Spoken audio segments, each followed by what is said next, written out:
If I told you there was a time when people actually hated Avicii, would you believe me? No one speaks about this anymore. No. But when he performed Wake Me Up, people were booing. It's Ultra 2013 at the main stage. While Tim was at the peak of his career, most artists would think to just double down on what works. Avicii, he did something completely different. He changed the formula to his hit songs, going from uplifting melodies to country. The result? They booed him and wrote mean tweets about him.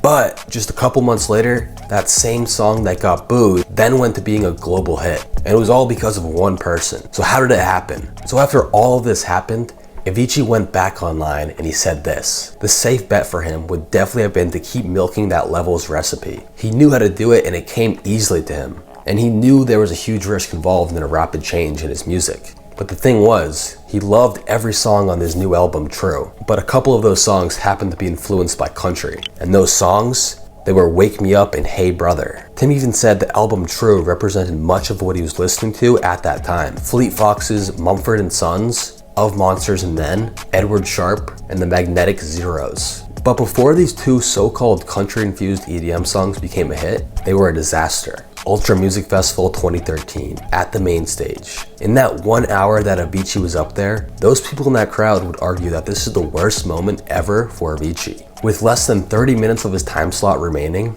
Avicii and his team took the biggest risk of their lives. The lights completely turned off, they stopped the music, and the live band was brought onto stage to perform live and debut his new album True. They used instruments like banjos and kazoos. Talk about a risk. But the thing was, people had never heard this song before. They didn't even know it was coming. It sounded so different from Avicii's uplifting sound, they actually thought it was a completely different person up there to fill in for Avicii. They thought turning off the lights was him done. So that's actually a reason why people were booing. Some didn't even know that Avicii was up there. You see, they wanted to hear Avicii, not what they thought was a replacement band.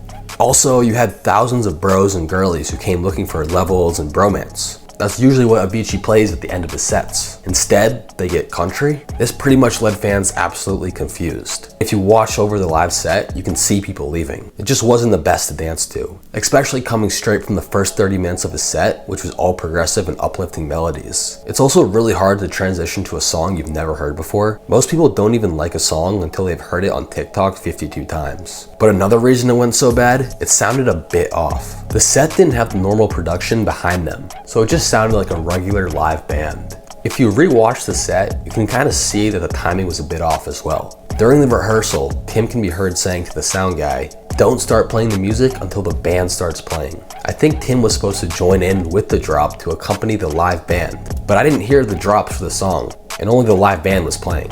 Also, the ticking in Aloe's earpiece was a metronome, to make sure he was on beat with the instrumental BPM. But he was, from my understanding, confused if the band would be playing after he started singing or before, since there was no music.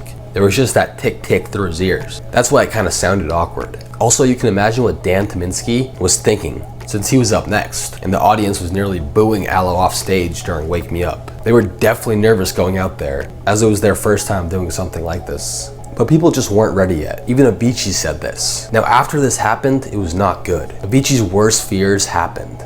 His music getting booed by the audience and technical issues. This traumatized him and just made his anxiety worse. I mean, I honestly think he thought his music career was over afterwards. And Tiësto said this. I think Tim definitely got his heart broken by what he thought was brilliant. And it was brilliant. Wake Me Up is the best song in the world right now. At the moment, you put your heart and soul into your album, you play it for the first time live, and the whole crowd is booing it away. Shortly after his Ultra performance, Avicii addressed his fans online. Wow, looks like I stirred up some controversy with my set Friday night at UMF. Seeing a lot of people who don't understand. Avicii explained that his album was about experimentation and about showing the endless possibilities of house and electronic music. He clarified that it was certainly not country, and he wanted to make a statement that there's no better place to make one than UMF Mainstage. People will soon see what it's all about, Avicii wrote. My music is open to anyone who wants to listen, and I will always stay true to my sound. Love you all who listen with open hearts and open minds. And he was right.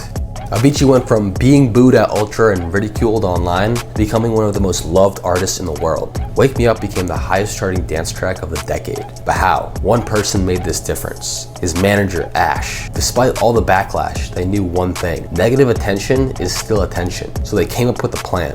They gathered all the hate tweets and critical comments and turned them into a bold trailer with one tagline: "See what the fuss is all about." The trailer linked directly to the SoundCloud upload of Avicii's Ultra 2013 set, and from there, it exploded. Day by day, the comments turned from negative to positive. People gave it another listen and they loved it. And once the hype reached the boiling point, they officially dropped the single. It hit number 5 on the Billboard 200, topped the electronic albums chart for 8 straight weeks, won a VMA, and now has over 2 billion streams. And the American Music Award goes to Avicii!